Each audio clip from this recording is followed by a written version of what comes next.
Hello दोस्तों, मैं लेके आया हूं आपके लिए एक और स्पेलिंग्स का रूल। बड़ा ही मजेदार है और आपकी शायद इससे प्रॉब्लम दूर होगी। चलते हैं, बात करते हैं।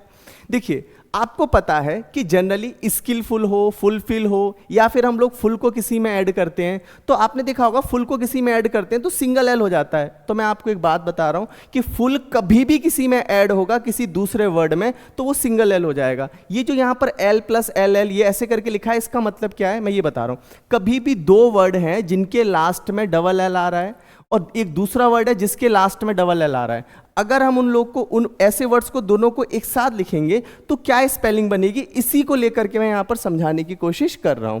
ठीक है, चलते हैं। तो इस रूल्स को पूरे डिटेल में समझते हैं। क्या है भाई? तो देखो, पहला रूल तो यह है कि फुल किसी में भी ऐड होगा तो इसका एक एल हट जाएगा। जैसे मैंने यहां पर लिखा ब्यूटीफुल। और आपको इतना भी पता है कि जब हम लोग ऐसे करके कभी जैसे हैप्पी लिखते हैं, क्या लिखते हैं? हैप्पी। तो हैप्पी लिखते हैं तो हैप्पी में नेस को इंक्लूड करते हैं तो आपको पता है जो वाई है वो किस में चेंज हो जाता है? आई में चेंज हो जाता है, हैप्पीनेस। तो ये याद रखना। मोस्टली ज़्यादातर ऐसे वर्ड जिनमें डबल कॉन्सोनेंट्स के बाद वाई आता है और उसको किसी दूसरे वर्ड्स के साथ ऐड करते हैं तो वाई आई में चेंज हो जाता है। ठीक है, इसलिए मैंने यहाँ पर इस वाई को किस में चेंज किया? आई में।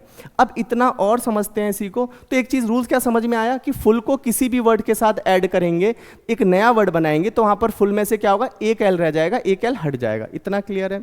अब बात करते हैं यहां पर समझना। तो कभी भी ऐसे दो वर्ड जिनके दोनों यहां पर लास्ट लेटर डबल हो और दोनों सिमिलर हो तो क्या करेंगे? तो उस कंडीशन में आपको पहला रूल तो पता है कि फुल को कभी भी किसी में ऐड करेंगे तो क्या हो जाएगा? सिंगल एल हो जाएगा। तो इसकी स्पेलिंग क्या होगी यहां पर?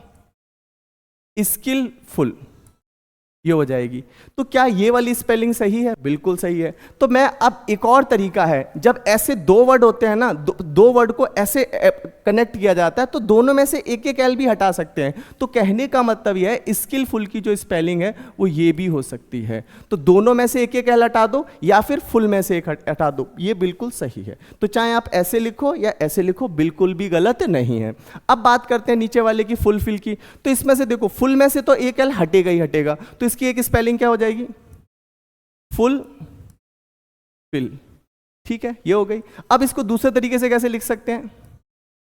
फुल फिल, ऐसे भी लिख सकते हैं। या तो दोनों में से हटाओ या फिर केवल फुल में से हटाओ। तो आपको रूल समझ में आ गया। ये मोस्टली सभी पर अप्लाई होता है। ठीक है, अब बात करते हैं यहां पर ये वाला। देखो, एल के अलावा कभी भी देख लेना ऐसे वर्ड हो जिनके दो वर्ड्स को ऐड कर रहे हो और दोनों सिमिलर हो, लास्ट में डबल लेटर आ रहे हो। जैसे यहाँ पर लिखा है ना ट्रेस, यहाँ पर डबल एस आ रहा है, यहाँ भी डबल एस आ रहा है। तो इसको जब ऐड करेंगे तो इसमें क्या होगा? जो पहला वाला है, यहाँ पर जो पहला वाला है उसमें से एक एस कम हो जाएगा। ठीक है, ये वाला रूल समझ में आया। मोस्टली सिमिलर इसी की तरह ही है, यानी दोनों डबल बार नहीं लिख सकते, कितने भी हो, कोई से भी हो स्पेलिंग हो, दोनों डबल बार नहीं लिख सकते। अब बात करते हैं यहाँ पर वेलकम की। देखो, आपके साथ बड़ा दिक्कत होता है कि वेलकम को हम लोग ऐसे भी लिख सकते हैं, ऐसे भी लिख सकते हैं, है ना? ये भी लिख सकते हैं, ये भी लिख सकते हैं। तो आपको पता है जो वेल होता है वो एडवर्ब होता है। क्या होता है? एडवर्ब होता है। और कम क्या होती है? वर्ब होती है। तो वर्ब की क्वालिटी को कौन बताता है? एडवर्ब बताता है। क्लियर है ना? तो देखो, अगर हम लोग बोलते हैं वेलकम, अगर आपको इस तरीके से लिखना है ना तो इसके बीच में स्पेस मत लाना, सॉरी इसके बीच में स्पेस लगाना, हमेशा वेलकम ऐसे लिखना चाहिए। अगर दोनों को एक साथ लिखना है तो इसमें से एक एल कम हो जाएगा, तो यानी क्या हो जाएगा? वेलकम। पर हम लोग इतना लिखने में मशहूर हो गए, हम लोग को पता ही नहीं रहता कि लिखना क्या है। तो एक बार मैं फिर बता रहा हूं, अगर डबल एल लगाना है तो वेल और कम में स्पेस रखना, वेलकम। अगर आपको इसे ज्वाइंट करना है तो एक एल कम हो जाएगा, तो वेलकम की स्पेलिंग क्या हो जाएगी? ये। तो दोनों सही है, बस फर्क कितना है? स्पेस का। ठीक है, अब ऐसे देखो यहां पर, तो यहां पर बताया ना, इसको ऐसे लिखेंगे, अगर ऐड कर दे, अगर बिना स्पेस के लिखेंगे तो एक एल कम हो जाएगा। ऐसे ही हमारे पास होता है वेल डन। और वेल डन जब हम लोग लिखते हैं तो ये सिर्फ इस तरीके से ही लिखा जाता है क्योंकि डन होती है वर्ब। अगर इसको भी आपको लिखना है एक साथ तो ये ऐसे हो जाएगा वेल डन। ठीक है, पर ये थोड़ा सा लिखने में अजीब लगता है, इसीलिए इसको यूज नहीं करते, हम इसी का यूज करते हैं। तो पर वेल डन में ये वाला रूल लागू नहीं होता जो वेलकम के साथ होता है।